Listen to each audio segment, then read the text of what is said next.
शंकर जी के बारात दरवाजा पर आ गई और लड़का जाके कहले तो सब लोग लुका गए। अब दुआर पूजा के टाइम आयल, पूरा सब लोग चलल बा। तो दुआर पूजा में लड़का नहीं जाने, नौजवान चलल बा लोग। जिगना में बारात आ जाता, गांव के सजी नौका लौंडा जहिया सब बुलावे, चलो दुआर पूजा के टाइम हो गया, चलो। शंकर जी के बिहावा में इतर भाजत गई लो, लेकिन तन ताकब हमरा और शंकर जी के बरतिया में सबसे अगवा जौन रहल ओकर हेपर से गटइया नहीं रहल, हेपर से मुड़ी ना रहल। आई जवान लोग हे तर छरकत जाता लोग हे तर। तो जब अगवा बढ़ल लोग तो जौन के हेपर से गटइया ना रहे, वो पूछा था बारात ठहरने का स्थान कहाँ है। एक जना कहले कौन बोलल हरी, अरे बर्तिहन में कौन बोलल हो। अच्छा हे में कोनो मेहरारू हो के पर तो गटई न हो आ लुगा से तोपले हो खो। एक बार कहे ए दीदी कब अइली हो, तेजू के रही कि भागी बैठ के हो मेरा मुँह के कब बैठी। ई जन जन छरकत गइल लो, ए चल पीछे भाग, बोलिया कुल का बोला हो, बोले कहां से ही गोली आ गई हो। शंकर जी के बियाहे में बड़ी लीला बा, आयल बा तब से नाचता है छोटका। ठाकुर जी करे कि द्वार पर सबके बैंड बाजा बाजो, सबके घरे बेटा के बियाह हो खो, बेटी के बियाह हो खो, खुशहाली मनावल जा। भोलेनाथ आज तोहार बियाह होके जाता। बड़ा भाव से कथा के ध्यान दे। कहलस की बारात ठहरने का स्थान कहाँ है, तो जिन करेजा के कमजोर बालो तीन तो ढोई के बेहोश हो गल लो। बरियर का भागल बड़े आ जौन भागत उ फेर फेर लौकत ना बा।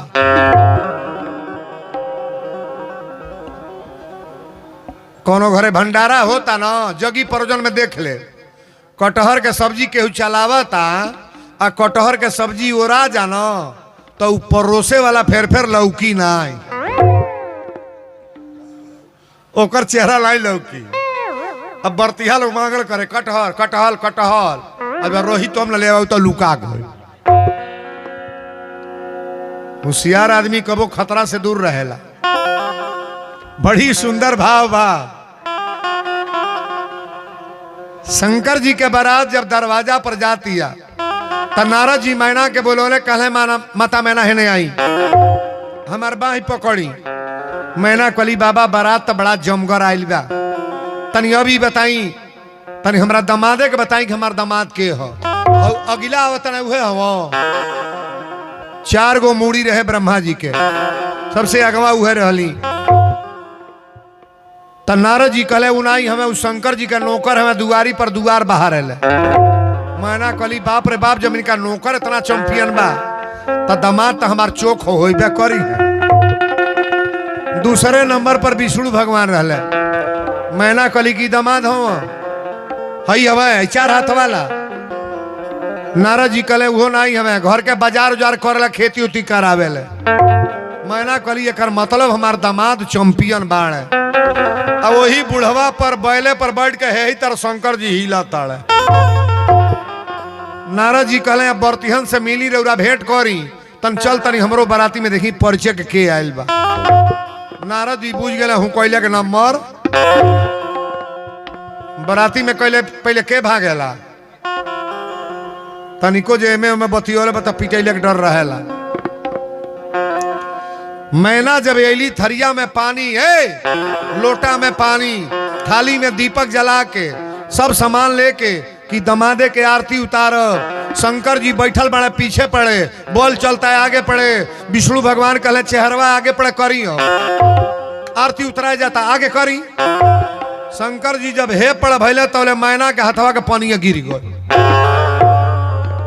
शंकर जी के गण लोग कहले और सासु पानी फेंक दिली, हे पनिया फेंक दिली। शंकर जी कहले पानी नहीं फेंकली है, हमार सासु ही सोचा तड़ी जब हमारे दामादे के जटे से गंगा जी गरगर गरगर गिर तड़ी तो 1 लोटा पानी लेके लबर लबर का करी। लोग अब फरियाइए जाता। ससुरारी के कोनो दामाद बुराई बतियावे ले। अच्छा बहुत दामाद ससुरारी में पिटाइल हुई हैं, लेकिन कबो सुनले बानी घरे हुआ के कहले बा हूँ काल बानी, सुन ले बानी कबो ना। ससुरारी के बुराई लड़का ना बतियाई।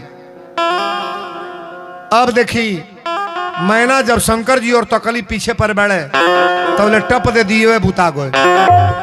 शंकर जी के गण लोग कहले दिया बुता गए, बुता गए। शंकर जी कहले दिया नहीं बुताइल ह, हमार सास हुई सोचतड़ी जब हमारे दमादे के लीलरे पर चंद्रमा चमकता तई भुकुर भुकुर दिया बार के का दिखाई। को लोग अब फरियाइए जाता, लेकिन तुलसी बाबा लिखले कि मैना शुभ आरती सवारी, मैना शुभ आरती सवारी, मैना शुभ आरती सवारी, मैना शुभ आरती सवारी, मैना शुभ आरती सवारी, संघ सुमंगल गावहि नारी, संग सुमंगल गावहि नारी, संग सुमंगल गावहि नारी, संग सुमंगल। मैना शुभ आरती सवारी, आ संघ सुमंगल गावहि गारी। तन ताकब हमरा और कंचन थार सोह बर पानी, आ परिछन चली हरसि हर सानी, शंकर जी के परिचय जा ताड़ी। विष्णु भगवान कहते चेहरा है पड़ करी है पड़ है पड़ है पड़।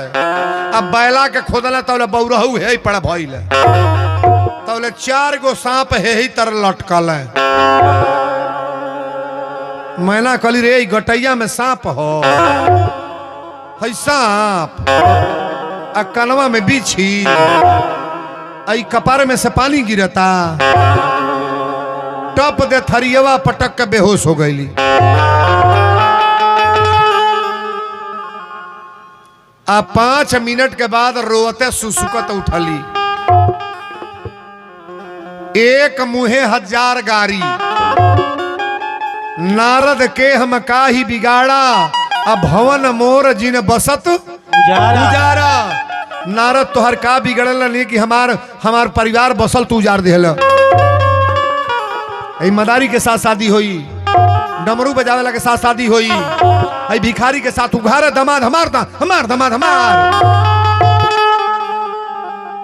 पार्वती मैया लगवे रहली। पार्वती माई अपना माई से कहली तुम सम मिट्टी की विधि कर अंका, अम्मा तू व्यर्थ जनी लेहू कलंका। माई कलंक न ला, नारद के गलती नहीं बा। तब नारद सब ही समझावा पूर्व जन्म के कथा सुनावा। नारद जी कहले माता मैना रो उल्टा मत बोली। प्रथम जन्म दक्ष गृह जाई, नाम सती सुंदर तनु पाई। इनके बेटी कहत नहीं बेटी बेटी। मैना कली नारद हमार भरम पहले हटाव, ई पार्वती हई के। नारद जी कहले कि याद भवानी है। शंकर जी के जितना भी या भइल भाई याद भवानी है कि केहू को बेटी आदि भवानी। काले जने कहले कि वीरेंद्र बाबा दशरथ जी के बेटा राम हो। हम कहीं प्रमाण यही तर तू खाली कथे बोलता का। जहां लिखल बा कि श्रृंगी ऋषि वशिष्ठ बुलावा, पुत्र काम शुभ यज्ञ करावा, भक्ति सहित मुनियाहुत दीने, अब प्रगटे अग्नि चरु कर तब जो वशिष्ठ कछु हृदय विचारा, अब पूरन गाम भय सिद्ध तुम्हारा। यह हबि बाटी देव निपजाई, जथा जोग जेहि भाग्य बनाई। कौशल्या प्रसादी पौली तो भगवान भैले, आगे शारीरिक संबंध है, प्रसाद है। अब भगवान जन्म नहीं लेते हैं, माता जी का अवतार होता है। भगवान परमात्मा का जन्म भय प्रगट कृपाला दीन दयाला। आप कथा को खिलौना न समझना। ये न कहले कि वीरेंद्र बाबा दशरथ जी की यहाँ राम जी आ सकेले, हमनी की यहाँ मनी मनु शत्रुपा बन के तपस्या तुम भी करो। आप तपस्या करने वाले के घर भगवान क्यों नहीं आएंगे? आज मेरे माता पिता का तपस्या फल में है कि नहीं है? हमरो माई जौन पैदा कैले होई अब तो इतनी पर शरीर ना बा, वो लोग से जानत ना हो कि बेटा हम पैदा कर लेने की का हमार पुत्र करता।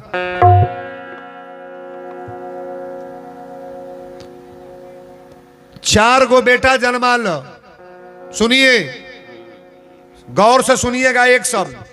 चार गो बेटा जन्मा लो, भले वो लड़का के खेत कीना चाहे ना, घर बनवावा चाहे ना, रुपया जमा करा चाहे ना, कोनो व्यवस्था न दो, लेकिन बेटे को संस्कार दे दो। मरने की देरी है, आप मर जाओगे, मकान भी बन जाएगा, खेतों खरीद ली, गाड़ियों कीन ली, केवल संस्कार देकर मरो आप। सुन लो, 5 गो कंपाइन खरीद लो, 10 एकड़ खेती, बिल्डिंग मटेरियल साफ, केवल संस्कार विहीन बेटा पैदा करो। मरने की देरी है, मरने के बाद सारा प्रॉपर्टी अगर बेच न दिया तो मेरे नाम पर कह देना कि वीरेंद्र बाबा आप गलत बोल गए हो। हमने के सजी तो बटल बा, लड़का संस्कारित कहाँ बा? अच्छा है तना लोग बैठल बा, ईमान से बोलो के ऐसा बात जेकर बेटा सुबेरे गोड़ लागेला, तने जन हाथ उठाई बोलो जेकर लड़का लागत हो के ते उठाई। एको जना उठावा जिगना के नौगा रह जा। हाय रे गांव जवार, एक जनी बहन जी उठौले बड़ी कि वीरेंद्र बाबा हम चलो 2 जने हो गए लोग का कही के कथा करो। बेटा माई के गोड़ ना लागे तो दुनिया के लोग लागी। अच्छा तो छोड़ा, बेटा के छोड़ दो। हेमे के ऐसा महिला बाजे अपने मर्दे के गोड़ सुबेरे लागेला, झूठे ना उठा दिया लब दे तर के लागत हो तब उठाइए। सुबेरे जे लागत हो 1 2 3 4 बा 8 9 जना बाड़ू लोग। अच्छा अपना मालिक के क्यों मरलहू बा हो, जे मरले हो कते उठा दे। रिहर्सल तो खूब होता है हुजूर। वीरेंद्र बाबा एक खातिर नहीं आयल बड़े कि गांव बिगड़ जाए, गांव को सुधारने की हमारी कथा है। समाज सुधर जाए, लोग सुधर जाए, परिवार के लोग सुधर जाए। अगर हम लोग सुधरेंगे नहीं तो इतनी बड़ी कथा लगा के क्या करोगे आप? नारद जी जब समझौले तब माता मैना के बियाहे के तो गीत कहोगो बा माई बैठ कर रोवे लागली सो। वीरेंद्र बाबा बियाहे के गौना के गीत गावेला, बाप हो बाप का कही। एक लाइन, हरे कथी के चटैया बाबा हो बिछौले बाड़ा, आ जांघे बैठौले बाड़ा हो। ई बियाहे का गीत हो। कथी के चटैया बाबा हो बिछौले बाड़ा, आ जांघे बैठौले बाड़ा हो।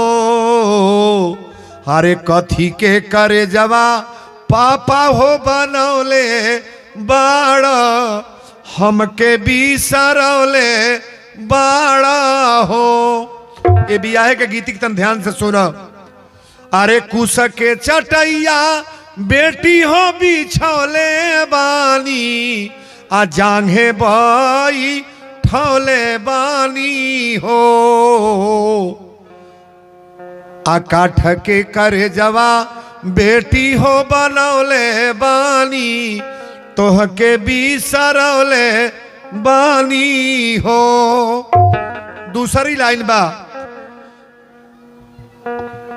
बड़ा सुंदर भाव बा। आखी के पुतरिया पापा हो तुहरी रहली, अधिया हम दुलारी रहली हो।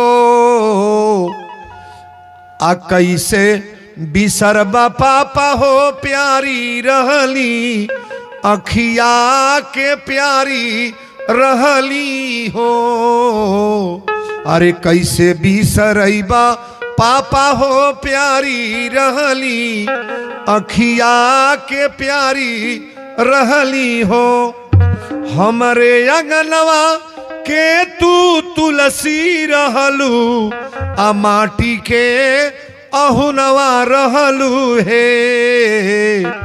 अरे परते सिंदूरवा बेटी हो मंगिया में आ घर के पहुनवा भैलू हे। परते सिंदूरवा बेटी हो मंगिया में घर के पहुनवा।